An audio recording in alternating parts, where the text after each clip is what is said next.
warahmatullahi. Selamat datang di Surabaya, Ya, di datang. TV 9. Dan Mas Agus ini adalah selain beliau adalah seorang sejarawan dan penulis buku Atlas Wali Songo. Ya. Atlas Wali Songo, dan ini adalah salah satu buku babon tentang Wali Songo, dan secara mendalam Mas Agus menulis tentang Wali Songo ke dalam, dan nanti akan kita akan bahas secara khususnya Sunan Ampel bagaimana, dan beliau sehari-hari di Wakil Ketua Les Bumi. Ya. Di pengurus besar Nahdlatul Ulama. Selamat datang. Dan yang kedua adalah Mas Imam Aziz. Assalamualaikum Mas Imam. Waalaikumsalam. Ya, Mas Imam adalah seorang intelektual muda NU, ketua pengurus besar Nahdlatul Ulama, dan saat ini mendapatkan mandat yang sangat berat menjadi ketua panitia Muktamar ke-33 Nahdlatul Ulama. Capek banget Bos ya. Kemana-mana gitu. Iya, jadi seperti Mbak Surip kemana-mana akhirnya gitu. Dan dengan Mas Imam nanti kita akan bicara bagaimana sebenarnya warisan Wali Songo dan Sunan Ampel itu harus kita rawat, dan kita kemudian lanjutkan untuk tidak hanya kita nikmati untuk Indonesia saja, tapi bagaimana kita untuk semai di seluruh dunia. Sehingga tema Muktamar menjadi meneguhkan Islam Nusantara untuk peradaban Indonesia dan dunia. Saya kira di situ. Dan para pemirsa, kita nanti juga akan tersambung dengan di Majelis Hall Sunan Ampel di Pesarean atau Makam Sunan Ampel sana. Nah, nanti kita akan berbicara dan berbincang dengan reporter kami Mas Muko di sana. Dan saya ke Mas Agus dulu. Mas Agus, Sunan Ampel. Oke, Sunan Ampel itu adalah bagi orang di Indonesia, khususnya di Jawa, itu sudah menjadi ikon tentang terkait dengan Islam Ahlus Sunnah wal Jamaah di Indonesia. Dan tentu Sunan Ampel mungkin sebagian besar masih dianggap sebagai orang keramat gitu. Tetapi belum banyak orang yang tahu sebenarnya apa jasa dan kemudian ajaran yang mereka lakukan. Mas Agus, sebelum Mas Agus menjawab, kami sudah memberikan sebuah tayangan tentang Sunan Ampel, dan mari kita ikuti bersama.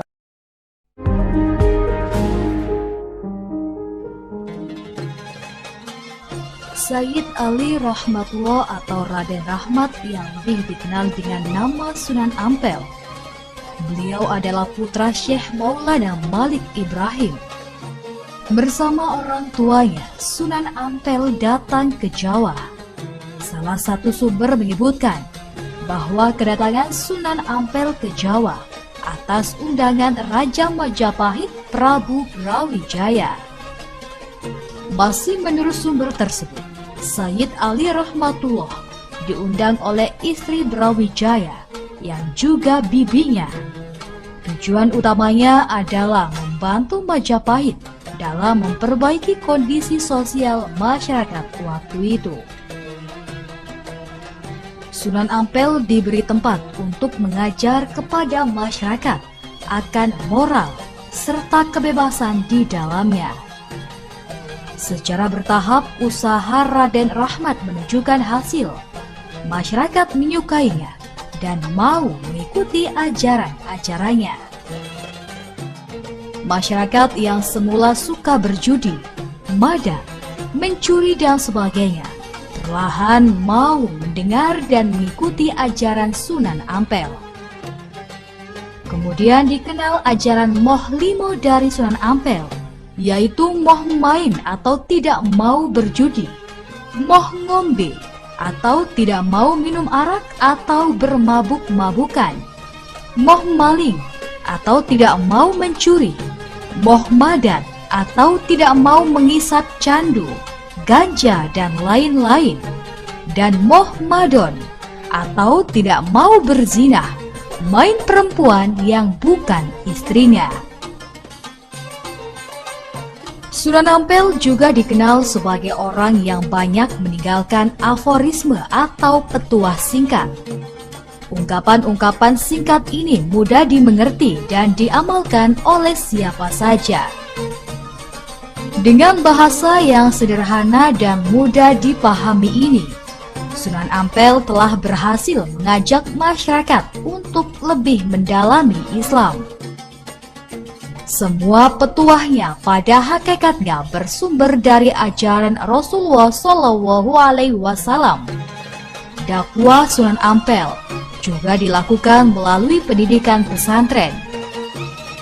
Banyak santrinya yang kemudian menjadi juru dakwah menyebar ajaran Islam di seluruh Nusantara. Demikianlah dakwah Sunan Ampel, dakwah yang membangun, memberi solusi dan hidup bersama masyarakat. Sunan wafat pada tahun 1478 Masehi dan dimakamkan di Kampung Ampel. Di tempat inilah beliau mengajar santri-santrinya dan hingga saat ini masih tetap dikunjungi banyak orang, masih mencari tempat mencari ilmu.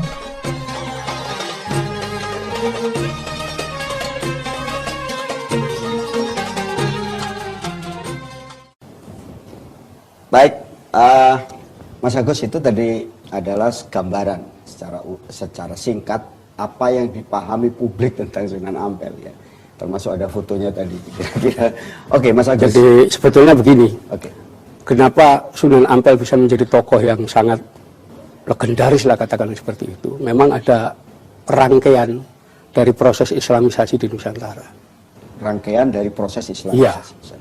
Jadi Islam itu ketika pertama kali dibawa oleh saudagar dari Timur Tengah itu sedikitnya awal tahun 674 Masehi. Ini yang dicatat para saudagar dari dinasti Tang di Cina.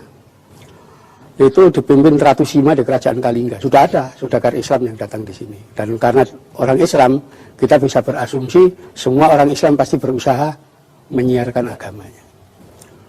Tetapi dalam kenyataan Islam tidak bisa berkembang. Di kalangan pribumi tidak dianut. Pada tahun 607. Ya. Nah, ada satu sumber yang menyatakan bahwa abad ke-10 itu serombongan keluarga dari Persia, keluarga dari suku Lor ya, di daerah Lorestan, suku Sabankara, Yawana itu datang ke Nusantara. Persia itu Iran. Iya, Iran. Oke. Ya, tapi Iran masuk masa itu, Ya, jangan-jangan dianukan Iran sekarang. Ya, itu datang ke Nusantara. Suku Yawana dan Sabankara itu tinggal di daerah Sumatera, di daerah wilayah Sriwijaya. Yang suku Lor itu tinggal di Jawa. Ya. Nah, disebutkan mereka tinggal di tempat namanya Loram. Loram itu sekarang nama tempat Kudus zaman kuno. Ya. Di Loram dan kemudian tempat namanya Leran dan seterusnya itu hubungannya dengan kata-kata Lor. Ya. Apa yang dilakukan di sana? Kita tidak mampu mencatat itu. Sumber lain di Jawa, historiografi menyatakan bahwa satu ketika Sultan Al-Gabah dari negeri Ngerum itu mengirim 20.000 orang, 20.000 keluarga Sumah, 20.000 keluarga ke Jawa. 20.000 orang itu. Keluarga. Keluarga. Bukan keluarga 2.000 orang, 20.000 kakak. Ya. Nah ternyata semua mati terbunuh, tinggal 200 orang. Jadi kita bisa bayangkan dari 20.000 keluarga tinggal 200 orang. 1%-nya ya. Iya, habis itu semua. Nah itulah kemudian yang tersisa kembali dan melapor kepada Sultan Al-Gabah. Al-Gabah itu maksudnya dinasti. Al-Gabah itu nama tempat di daerah Asia Tengah. Oh. Ya, jadi di sekitar Uzbekistan sana itu ada tempat namanya Al-Gabah. Ya, nah, Sultan Al-Gabah digambarkan marah ya, beliau. Kemudian mengirim ulama-ulama yang punya karomah untuk menaklukkan para jin dan golongan hantu penghuni Pulau Jawa dan seterusnya. Bongso halus. Bongso halus dan juga. Nah, salah satu di antara tokoh itu adalah yang dikenal dengan nama Syekh Subakir. Numbali Tanah Jawa sampai di Gunung Tidar. Artinya pengiriman Syekh Subakir itu adalah sebagai evaluasi terhadap kegagalan beberapa ekspedisi sebelumnya. Iya, jadi sebelumnya memang itu. Nah, kalau kita melihat konteks itu, sebetulnya kita tidak menafsirkan bahwa orang Islam yang datang dari suku Lor itu dibunuh oleh sejenis jin hantu dan enggak. Tapi dibunuh oleh penduduk Jawa yang waktu itu menganut ajaran agama Tantrayana. Tantra ya. Ya, itu agama yang upacaranya namanya Pancamakara Tomo Limo. Yang salah satu ada korban orang manusia disembelih, kemudian dimakan, darahnya diminum, itu memang menjadi mainstream agama waktu itu. Ini nenek moyangnya Sumanto gitu ya. Ya, jadi dulu memang seperti itu. Itu yang jarang kita ungkap karena apa? Itu memang agama kuno gitu loh. Namanya agama ya biar aja mereka nganggap itu suci. Tapi yang korban paling banyak orang Islam yang paling digemari untuk jadi korban itu. Nah itu karena itu seperti makamnya Fatimah binti Maimun di Leran itu berarti orang lor dia. Gitu. Sisa-sisa itu yang tersisa. Sekitar 600 tahun 1000. Sudah 1000. Itu zaman Dharma Wangsa, zaman Airlangga. Memang terjadi pertempuran antara kelompok itu Airlangga dengan orang-orang Islam di Lor itu. Nah, habis itu tidak ada kabar tentang perkembangan Islam di Nusantara. Itu Syekh Bakir sudah dikirim ya? Iya, sudah dan kembali ke Persia kan setelah kembali kembali ke Persia. Jadi kalau yang dinamakan makam-makam itu sebetulnya petilasan-petilasan aja. Orangnya sendiri digambarkan dalam historiografi kembali ke Persia. Mas, sebelum nanti kita bahas lagi, kita tersambung dengan rekan Muko yang sekarang ada di lokasi atau di Majelis Hall Agung ke-566 Sunan Ampel dari kompleks makam Masjid Sunan Ampel. Silakan, Saudara Muko. Haul Sunan Ampel ke-566. Pemirsa, kondisi saat ini perlu diketahui sudah banyak pengunjung atau peziarah yang datang ke makam Sunan Ampel sendiri. Dan terlihat di belakang saya untuk situasi dan kondisi makam Sunan Ampel sendiri sudah ditata dengan rapi dan dihiasi oleh bunga-bunga melati dan bunga-bunga yang lainnya. Dan pemirsa, perlu diketahui untuk acara hari ini akan berlangsung sampai nanti malam dan disiarkan langsung di TV 9 Santun Menyejukkan. Dan berbagai acara yang akan diselenggarakan di sini berikut untuk daftar acaranya, yaitu yang pertama dimulai dari hari Jumat kemarin 5 Juni 2015 yaitu Tahlil Muslimat dan pengajian para muslimat, dan dilanjutkan untuk hari ini Sabtu 6 Juli, maksud kami 6 Juni 2015 yaitu Khotmil Al-Quran yang sudah berakhir khatam tadi pukul 3 ataupun waktu azan asar tadi, dan dilanjutkan dengan tahlil akbar, dan dilanjutkan lagi dengan pengajian umum yang diisi oleh Habib Lutfi bin Yahya di Masjid Sunan Ampel sendiri. Berikut informasi dari kami, demikian. Wassalamualaikum warahmatullahi wabarakatuh. Baik, terima kasih Anda masih di acara dialog khusus dalam rangka Haul Agung yang ke-566 Sunan Ampel yang sekarang dan sesaat lagi akan berlangsung di kompleks makam Masjid Sunan Ampel di Ampel Denta Surabaya. Dan untuk menyambut dan bagaimana memaknai sejarah dan ajaran Wali Songo khususnya Sunan Ampel, di studio kita akan berdiskusi dengan Mas Agus Sunyoto, seorang sejarawan, dan juga dengan Mas Imam Aziz dari Panitia Muktamar NU. Mas Agus, nanti sebelum ke Mas Imam. Jadi pada prinsipnya dakwah Islam ke tanah Jawa itu tidak mudah, Mas Agus. Tidak mudah. Bukan hanya di tanah Jawa, bukan hanya di tanah Jawa, di seluruh tempat. Di seluruh tempat tidak mudah. Jadi misalnya saya katakan tahun 674 Masehi sudah ada saudagar Islam yang datang di sini. Tapi pribumi tidak mau. 674 Masehi. Masehi. Itu berarti itu zaman Umayyah, dinasti Umayyah pertama, pergantian dari Sayyidina Ali ke Umayyah itu awal. Sudah ada di sini. Nah, tetapi sampai abad 10 tidak ada penjelasan, malah ada penjelasan orang-orang Lor dibantai di Jawa. Nah, tahun 1292 itu Marco Polo, dia seorang petualang dari 1292. Setahun sebelum Majapahit berdiri. Itu Marco Polo mengabdi kepada Kubilai Khan di Cina itu sekitar 20 tahun. Setelah itu dia kembali ke Italia, tapi tidak lewat jalur sutra, lewat laut. Nah, Marco Polo mencatat kapalnya singgah di pelabuhan Perlak. Di Selat Malaka. Nah, artinya di Aceh ini, Perlak itu sampai sekarang di Perlak itu Aceh. Marco Polo mencatat saat itu penduduk di kota Perlak pelabuhan Perlak itu orang-orang Cina. Semuanya beragama Islam. Oh, 1200. Iya, 1292. 1300-an. Penduduk pribumi menurut catatan Marco Polo masih menyembah batu, menyembah pohon-pohon, dan di pedalaman masih makan orang. Itu catatan Marco Polo tahun itu. Artinya penduduk pribumi aja belum Muslim. Yang Muslim malah saudagar-saudagar Cina yang tinggal di sana. Artinya pengaruh Islam sudah nyampe Cina dan Cina Ya, berkembang ke sini. gitu. Nah, 100 tahun kemudian terjadi pergantian dari dinasti Yuan ke dinasti Ming di Cina.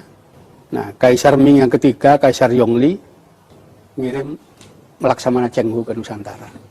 Nah, disitulah tahun 1405 Cheng Ho ke Nusantara. Mojopahit waktu itu rajanya Wikrama Wardana, yang menantunya yang buruk. Nah, Cheng Ho singgah di Pelabuhan Tuban dan mencatat di Pelabuhan Tuban dia menemukan komunitas Cina di sana. Semuanya beragama Islam. Kemudian singgah di Pelabuhan Gresik, Surabaya, ketemu lagi dengan komunitas Cina. Semuanya Muslim. Wow. Itu kesaksian Cheng Ho. Tahun 1405. Cheng Ho itu 7 kali bolak-balik ke Nusantara. Kunjungan yang terakhir tahun 1433. Cheng Ho ngajak seorang juru tulis namanya Ma Huan. Ma Huan ini mengikuti Cheng Ho yang singgah di pantai utara, pelabuhan-pelabuhan di Cirebon, ya, kemudian di Tegal, di Semarang, Tuban. Ma Huan mencatat kota-kota pelabuhan di pantai utara Jawa ada 3 jenis penduduk. Yang pertama orang-orang Cina. Semuanya beragama Islam. Nggak ada Cina tidak Islam waktu itu. Itu kesaksian sama antara Marco Polo, Cheng Ho maupun Ma Huan. Yang kedua orang-orang dari Barat. Orang Persia dan orang Arab. Oh, itu disebut orang dari Barat? Barat, ya. Oke. Baratnya Cina maksudnya? Enggak, Cina lebih dulu. Ini kan baru belakangan muncul. Gitu. Itu mulai muncul orang-orang dari Barat. Orang Persia dan orang Arab. Yang ketiga penduduk pribumi. Ma Huan tegas di situ. Penduduk pribumi masih kafir semua. Menyembah batu, menyembah pohon-pohon. Itu kesaksian. Itu udah 433. Oke. Jadi kalau kita tarik dari 1674 sampai 1433, 800 tahun. 8 abad. 8 abad. Islam coba ya. Pribuminya yang tidak mau. Enggak pribumi jaga Islam. Untuk wangkot titik Iya. Nah, 7 tahun setelah kedatangan Cheng Ho yang terakhir, 1400 itu ya. 1440, datanglah rombongan Syekh Ibrahim Samarqandi beserta 2 orang putranya, Ali Murtado, Ali Rohmat, dan keponakannya Abu Hurairah itu datang di sini. Di Tuban, tapi Syekh Ibrahim Samarqandi sakit dan wafat di situ. Kemudian 2 orang putranya dan keponakannya melanjutkan ke Mojopahit. Nah, kenapa? Karena adik iparnya Syekh Ibrahim Samarqandi itu dikawin Raja Mojopahit, Putri Darawati itu. Dikawin Prabu Kertawijaya. Nah, setelah keponakan ini datang, disambut di Mojopahit, dan kemudian dinobatkan menjadi keluarga kerajaan Mojopahit. Disitulah Ali Murtado diberi gelar Raden, karena dianggap sudah keluarga. Raden Ali Rohmat juga dikasih nama Raden. Ali Murtado diangkat menjadi Raja Pandita di Gresik. Ali Rohmat diangkat menjadi imam orang-orang Islam di Surabaya. Nah, di sini kita mulai ada jabatan baru di Mojopahit. Jadi di Mojopahit itu sebelumnya sudah ada 3 menteri agama. Dharma Diaksa Kasaiwan untuk mengurusi orang beragama Hindu Siwa. Dharma Diaksa Kasogatan untuk mengurusi orang Buddha. Mantri Herhaji untuk mengurusi agama resi dan agama kecil-kecil. Sunda Wiwitan, Kapitayan, agama lokal-lokal itu sudah ada. Nah, saat itu muncul lagi yang keempat, Raja Pandita. Itu menteri agama mengurusi orang Islam. Dan itu diberikan kepada Ali Rahmat. Bukan, Ali Murtado. Ali Murtado. Kakaknya. Disitulah. Nah, inilah Ali Murtado ini nanti belakangan dikenal dengan Sunan Gresik, Ali Rahmat, Sunan Ampel. Oh. Awal dakwah itu Ali di situ. Murtado itu Sunan Maulana Malik Ibrahim. Bukan. Beda lagi. Lain lagi. Ya, jadi itu kenapa nanti kita bisa narik dari Sunan Ampel ini, loh, tahu-tahu 50 tahun kemudian Islam sak Jawa gitu loh. Oke. Ini arti penting Sunan Ampel. Iya. Iya. Jadi setelah 800 tahun Iya. tidak tembus-tembus, tapi Sunan Ampel datang 50 tahun kemudian Ali Murtado. Islam sak Jawa. Oke, artinya disinilah kemudian kita bisa melihat Iya. arti penting dan kemudian momentum Iya, Islam momentum itu. Islam Jadi Nusantara itu sebelum Sunan Ampel dimulai pribumi dari tidak. Sunan Ampel. Saya kira poinnya udah kita dapat dan ini perlu diketahui oleh semua masyarakat nih Mas Umam ya di seluruh Indonesia dan juga kita yang merasa menjadi pejuang dan aktivis Islam. Ternyata mengislamkan Indonesia itu tidak gampang dan kita sangat berhutang jasa dan berhutang budi kepada Sunan Ampel yang nanti akan kita bahas lebih lanjut. Tetapi bagaimana situasi di di makam Sunan Ampel sana, kita kembali hubungi reporter kita Saudara Moko. Oh belum, kita lanjut ke Mas Imam. Mas Mokonya masih wiritan kayaknya di sana. Mas, saya pribadi baru tahu itu yang. Iya. Jujur aja bilang itu. Ya, Ternyata artinya kalau temuan sejarah yang diberikan oleh Mas Agus ini kelihatan sekali memang wajar lah kalau kemudian dakwah Islam itu di mana-mana menjadi sulit ya. Toh Rasulullah saja di tanah Mekah saja yang kebudayaannya sama aja sulit juga butuh beberapa waktu, bahkan butuh hijrah ke Madinah dulu sebelum kemudian Islam menyebar di sana. Di tanah Jawa juga demikian. Ternyata berkali-kali muhibah atau ekspedisi dakwah itu dikirim baik dari Cina maupun dari tanah barat sana itu juga akhirnya momentumnya datang di era Majapahit dan itu juga di Sunan Ampel dan Sunan Gresik itu. Mas Imam ada komentar yang Anda ingin dapatnya? Ya, ini sangat menarik karena sebetulnya kalau dilihat dari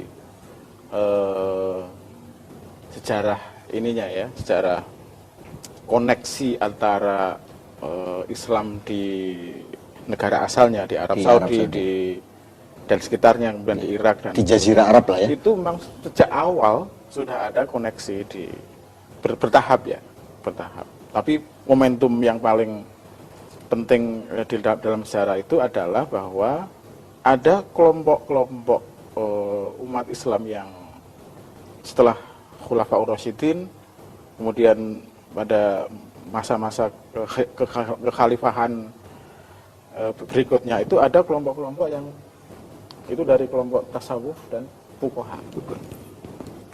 Ya, yang itu sebenarnya beda dengan Islamnya khalifah tadi itu. Yang ini lebih kepada politik militer ya.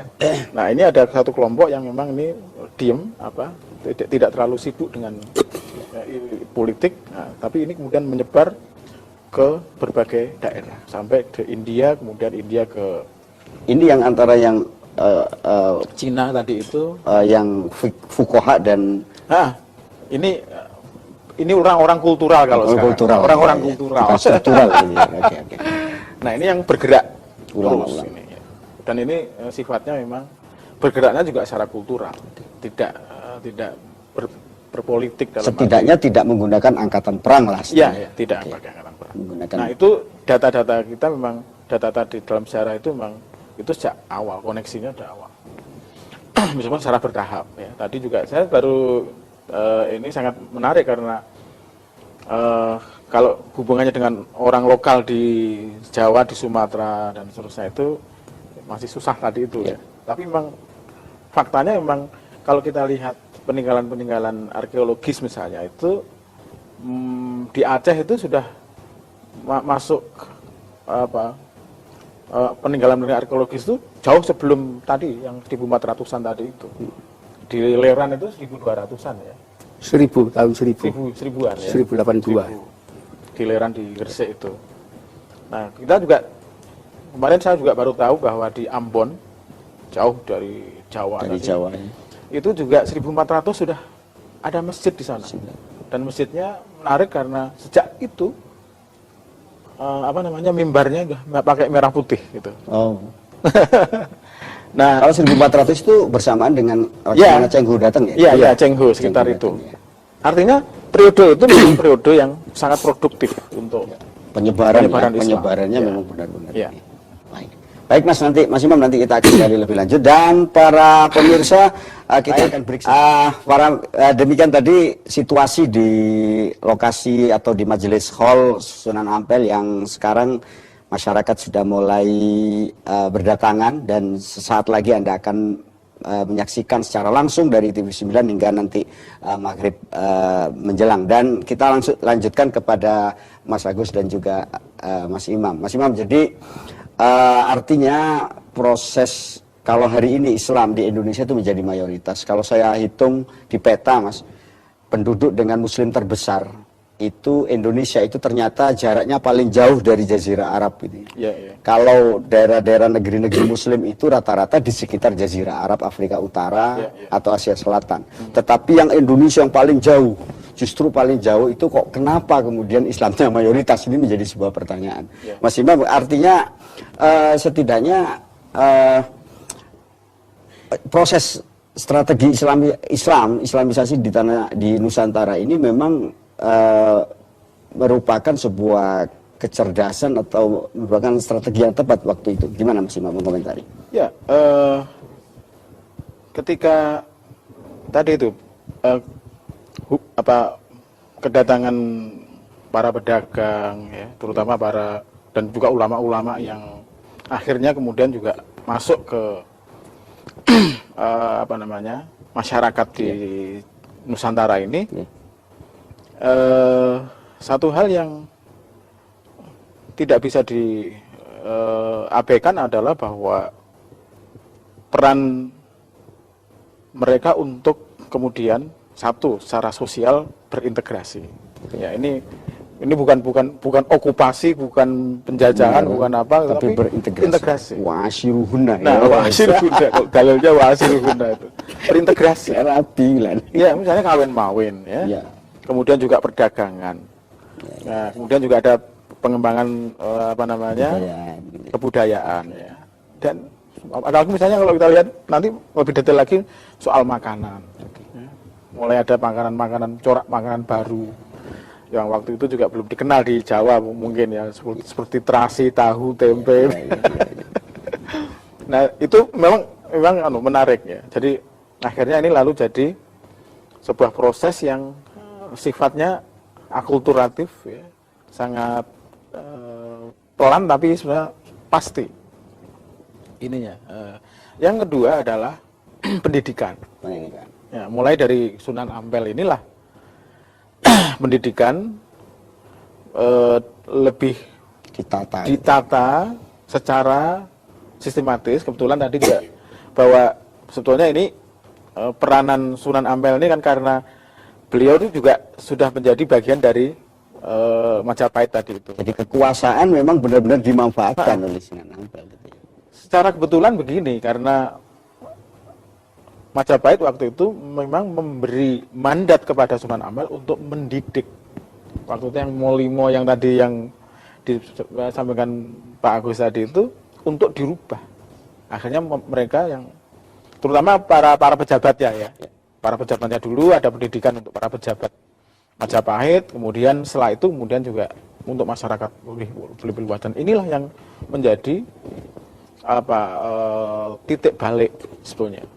Yang dari sulit tadi itu menjadi lebih mudah untuk menerima Islam. Jadi selain kemudian Mbak Sunan Ampel itu kemudian bergaul dengan masyarakat, kemudian secara internal beliau menyiapkan sebuah sistem pendidikan. Sistem pendidikan yang mungkin kemudian berkembang menjadi pesantren. Ya. Jadi bisa dikatakan sebenarnya Mbak Sunan Ampel adalah peletak dasar pesantren di Indonesia. Iya. Makanya dalam pengertian yang seperti sekarang ini, ya. Pesantren yang hidup dari masyarakat, yang di mana ada kiai di situ, kemudian ada santri di sekitarnya.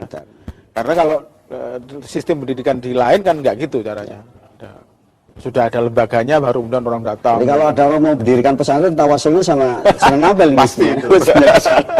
Baik Mas Agus, nanti kita akan diskusi lebih lanjut bagaimana ketika Mas Agus mungkin bisa Mas Agus jelaskan. Jadi kita sudah tahu lah bagaimana sulitnya berdakwah di tanah Jawa. Ini satu poin yang harus dipahami oleh semua orang, terutama yang akhir-akhir ini merasa paling Islam itu ya. Yang paling merasa bisa menentukan bahwa untuk mengislamkan Indonesia gak gampang bro, dia bilang gitu ya. Jadi oleh karena itu jangan kemudian melupakan masa lalu. Ini juga yang kedua saya tangkap dari Mas Imam, Sunan Ampel adalah peletak dasar konsep berdakwah yang kemudian bersosialisasi dengan masyarakat dan kemudian memasukkan proses pendidikan dan kemudian menjadi cikal bakal pesantren di Indonesia. Mas Agus, ketika Ali Rohmat itu kemudian dikirim ke Surabaya itu memang kemudian melatih atau fokusnya itu kepada staf kerajaan ataukah kepada masyarakat Surabaya? Ya, beliau kan sebagai imam itu memimpin orang-orang Islam di Surabaya. Oke. Yang waktu itu kebanyakan mayoritas orang Cina kan. Gitu. Tapi beliau juga berdakwah ke berbagai tempat, misalnya ada seorang juru dakwah dari Rusia Selatan, itu disebut Khalifah Husain. Khalifah itu bukan khalifah sultan, bukan. Tetapi beliau adalah Khalifah itu wakilnya mursyid Thariqat. Oh, Khalifah Husain. Nah, ada badal, ada khalifah gitu ya. Oh, Khalifah Husain. Nah, Khalifah Husain ini sebagian sejarawan mengatakan bahwa beliau itu nama aslinya Khalifah Husain, bukan sebetulnya. Husain itu bukan Husain tapi Kusen. Husain ya Husain. Nah, Husain itu orang dari daerah Rusia Selatan, dari mana? Ternyata dari daerah Sungai Usen. Oh. Gitu. Jadi ada dua sungai Usen di sana, Usen besar dan Usen kecil. Jadi ada Bolsoi Usen dan ada ini Mensoi Usen, sungai kecil. Nah, dia dari itu. Nah, ini dikawinkan oleh Sunan Ampel dengan putrinya Aryo Baribin, Raja Madura. Aryo Baribin itu Raja Madura, keturunan dari Majapahit. Disitulah nanti akan lahir Sunan Padusan macam-macam itu.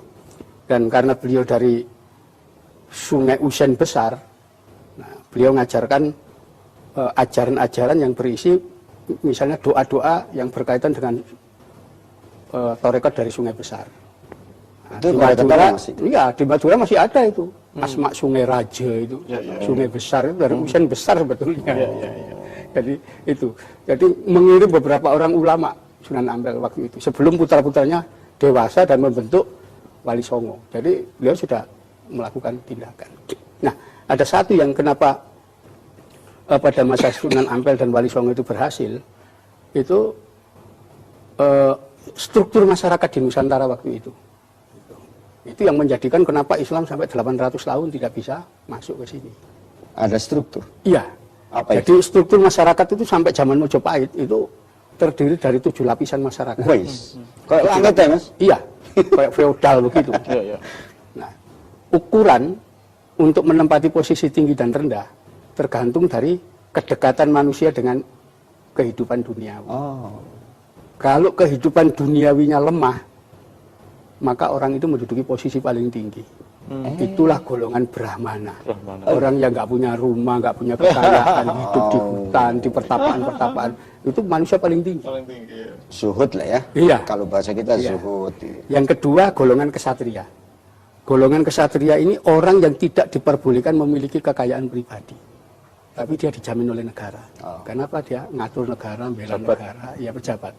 Tapi tidak boleh kaya dia. Kekayaan bisnis juga ya? Ya, tidak boleh. Berbisnis. Jadi kekayaan pribadi tidak boleh. Jadi kalau pejabat berbisnis itu salah sudah ya? Sudah bukan ini. Ya. Nah itu di bawah kesatria itu ada golongan Waisya. Waisya ini golongan petani. Dia lebih rendah. Kenapa?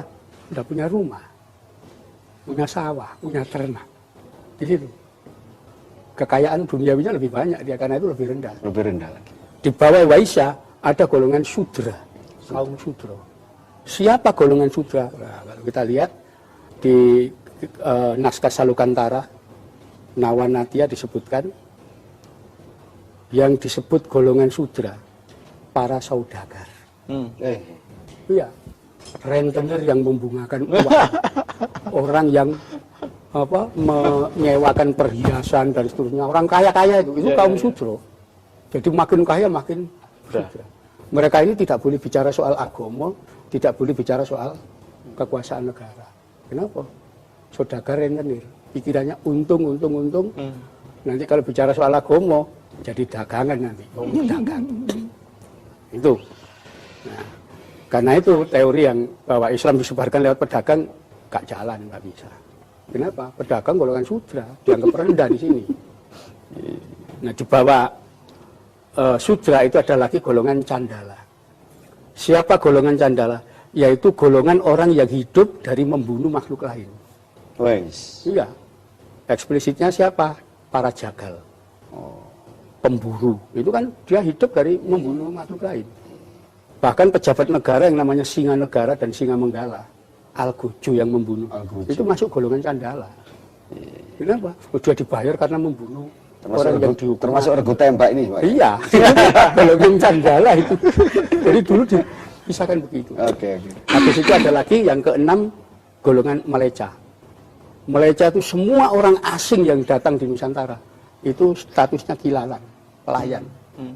Dia bekerja sebagai pelayan. Nggak boleh. Jadi juragan di sini. Jadi kalau dulu ada pribumi bekerja sebagai pelayan, diadili di penjara. Nggak boleh. Jadi orang asing harus jadi pelayan. Sekarang sebaliknya ya. Dan ini yang tradisi di Nusantara ini yang diteruskan Malaysia dan Brunei. Ya, Brunei dan Malaysia melarang warganya pelayan, nggak boleh. Tapi dulu memang begitu. Iya. Nah, yang paling bawah golongan tuca. Siapa? Golongan wabah masyarakat, bromocora, maling, penipu, rampok, begal, itu paling bawah. Nah, kenapa? Itu sistem dibuat oleh aturan agama atau masyarakat? Agama sudah jadi aturan. Dan negara yang menegakkan itu. Majapahit waktu itu ya? Bukan hanya Majapahit. Mulai zaman awal ya? Oke. Karena itu orang-orang, nah Islam dapat kendala dua. Satu, saudagar yang menyiarkan, orang sudro. Tiga, meleca, wong asing. Nggak masuk. Nggak masuk, ya. Begitu Sunan Ampel. Sunan itu para Brahmana. Jadi Sunan-sunan itu kalangan Brahmana. Destrukturisasi sosial ini. Iya, langsung dianut yang ngomong bicara soal agama Brahmana. Oke. Karena itu Sunan selalu dikaitkan dengan kesucian, mistis dan sebagainya, memang kalangan Brahmana. Disitulah Islam berkembang cepat. Sebelum itu ya banyak ya, seperti Syekh Maulana Malik Ibrahim kan datang tapi juga tidak menunjukkan hasil, karena beliau orang asing. Ini fakta penting ya. Fakta yang harus kita penting tahu. yang secara sosiologis mungkin jarang diketahui. Iya. Tapi artinya Sunan Ampel kenapa kemudian bisa mengeksplorasi Islam di Indonesia, karena memang dia bisa mengatasi kendala ini ya. Langsung berada Dan di Wali posisi. Songo kan para Sunan semua, Brahmana semua beliau. Di situ langsung Islam begitu cepat menyebar. Sebelum itu sulit karena kendalanya itu yang. Dan kemudian terkait Wali Songo sendiri, Mas, itu apakah memang Sunan Ampel ini kemudian bisa disebut koordinator Wali Songo atau bagaimana? Enggak, sebetulnya pencetus saja beliau. Jadi bagaimana kenapa di Jawa ini sebelum Islam ada Nawa Dewata. Nawa Dewata. 9 dewa penguasa mata angin. Itu ada 8 mata angin, pusatnya di tengah. Nah, ada 9 Tuhan kan? Iya. Diganti 9 sahabat Tuhan, 9 wali. Konsep mistis itu kan Sunan Ampel itu. Jadi Wali Songo sendiri itu bukan ciptaan sejarawan, bukan? Bukan. Memang untuk jadi ini masalah mistis. Nawa Dewata kemudian dijadikan Wali Songo. Wali Songo. Di era sekarang dijadikan TV 9 itu mungkin. Pokoknya Anda semuanya 9 lah. Iya, karena memang di situ. Ya NU karena jadi dulu 9 gitu. Ya, Nawa Dewata itu hitung-hitungan Jawa kuno itu semua mengandung makna 9. Apa? Mulai kerajaan Sriwijaya itu 9 huruf. Mojopahit, 9. Singosari, itu 9, semuanya di situ. Termasuk Pancasila, Ya, Pancasila Indonesia, Nahdlatul Ulama Ya, itu semua. 9. Wali Songo juga 9. Bahkan pesantren pun juga 9 ternyata hurufnya. Ya, baik. Jadi memang itu. Jadi itu ada apa? Kita bisa melihat bahwa oh ternyata yang menghambat sampai 800 tahun itu yang nyiarkan nggak tepat. Baik. Golongan saudagar dan orang asing. Baik. Dan ini ilmu baru kita dan ini perlu dipahami bahwa ke depan pun ternyata struktur itu menjadi penting, Mas. Iya. Dan Mas Agus melihat bahwa 9 struktur ini masih ada relevansinya kan sekarang? Masih. 7 struktur. Masih. Ya. Baik. Jadi orang-orang masih menganggap bahwa yang namanya wali itu tidak boleh. Wali punya pabrik, punya wali ya mesti Wali ya. kaitannya dengan dunia mistis. Ya ada kekayaan Jadi dunia. feodalisme bisa dimanfaatkan dengan positif ya Iya. sebenarnya idealistik. Baik, Mas Imam ini penghujung, kemudian NU. Ya. NU kemudian sebagai penerus dari Nawadewata menjadi Wali Songo, menjadi Bintang Songo. Dan kemudian menjadi Nahdlatul Ulama itu kemudian mencoba untuk meneruskan apa yang dilakukan digagas oleh Sunan Ampel itu. Dan ini kemudian di tahun ini 2015 ini kita mau muktamar dan kita mencoba menegaskan Islam Nusantara. Mas, Islam Nusantara itu kalau dari konteks Wali Songo ini sebenarnya gimana, Mas? Ya, tadi kita udah diskusi soal bagaimana dimulai dari Aceh, ya, mulai dari Aceh sampai kemudian Jawa ke timur lagi sampai ke Papua. Itu kalau kita lihat sebenarnya periodenya sama, hampir sama, hampir enggak unda-undi loh bahasa Jawa. 1200 1400. Iya. Ya, dan itu sudah meninggalkan memberi dampak yang luar biasa pada tidak hanya masalah tadi keagamaan yang formal, sholat, macam-macam tadi. Tapi yang paling penting itu adalah ingatan sosial atau memori sosial. Memori sosial. Apa itu, Mas? Nah, gini, kalau kita tanya misalnya pada para peziarah itu siapa sih Sunan Ampel itu? Nggak penting bagi mereka. Nggak penting. Yang penting adalah bahwa ini ada semangat yang menjadi yang mendalam, yang itu menjadi pedoman, menjadi pemandu kehidupan. Jadi soal sejarah, soal tahun-tahun tadi itu nggak penting. Tapi yang Sunan Ampel itu adalah sudah memberi sesuatu kepada mereka. Dan itu berlaku untuk di Aceh juga begitu. Kalau misalnya kalau di Aceh, siapa yang paling berperan memberi ingatan sosial di sana? Itu juga, misalnya ada Syekh Kuala misalnya. Kalau di Banten misalnya siapa lagi? Sampai kemudian artinya di setiap daerah itu kemudian muncul lentera-lentera yang kemudian itu menjadi perekat sosial. Dan itu menjadi perekat sosial. Betul, ingatan sosial itu menjadi perekat sosial. Dan itu seragam sebetulnya. Ya katanya guyonannya Gus Ipul itu makam Mbak Ampel itu rame kalau lagi krisis. Karena dia dan itu ya perekat sosial. Itulah yang disebut Islam Nusantara. Oke. Jadi Islam Nusantara itu tidak terkait dengan ini. Jadi konteksnya adalah konteks bagaimana ulama itu ada di setiap daerah dan setiap lubuk hati sebuah komunitas umatnya. Ya. Dan itu yang kita NU lalu menjadi perekat yang datang kemudian. Kalau tadi para ulama-ulama, para pemberi dasar tadi itu ada perekat yang pertama. Nah, semoga nanti Nahdlatul Ulama di abad kedua nanti itu menjadi perekat yang kedua. Jadi kemudian istilah Islam Nusantara itu sebenarnya kontekstualisasi daerah kini. Di era kini terhadap Islam Ahlus Sunnah wal Jamaah yang sudah dibawa oleh Wali Songo. Iya. Dan para wali-wali di semua di Nusantara. Jadi berarti di situ sebenarnya ada sebuah keragaman, Mas ya. Di dalam Islam ada keragaman, tapi juga ada kebersatuan di situ. Keragamannya karena tadi ingatan sosialnya memang beda-beda. Ya, kalau misalnya kita tanya Wali Songo di Aceh itu mungkin nggak terlalu banyak orang tahu. Meskipun sekarang udah mulai ya. Saya kemarin ke Ambon itu juga sudah ada naskah misalnya Wali Songo di sana. Ya. Ya kan, so, kalau ini ketemu pengusaha nanti dia punya biro travel Wali Songo pas itu. Benar. Itu sangat menarik karena kemudian kita akan melihat bahwa dari Aceh sampai di Ternate sampai Fak-Fak di Papua sampai Merauke itu sama. Nah, kemudian konsepsi Islam Nusantara, artinya konsep Islam Ahlussunnah wal Jamaah di Nusantara yang kemudian kita ke Islam Nusantara itu oleh PBNU kemudian akan dijadikan value Ya, untuk peradaban di Indonesia dan dunia. Itu maksudnya gimana, Mas? ya karena tadi itu misalnya yang sudah menjadi tradisi, menjadi nilai-nilai yang kemudian oleh para ulama kita dirumuskan menjadi tawasud, tawazun, tasamuh, ya. Kemudian ada apa namanya? Itidal ya. Ya. Ya.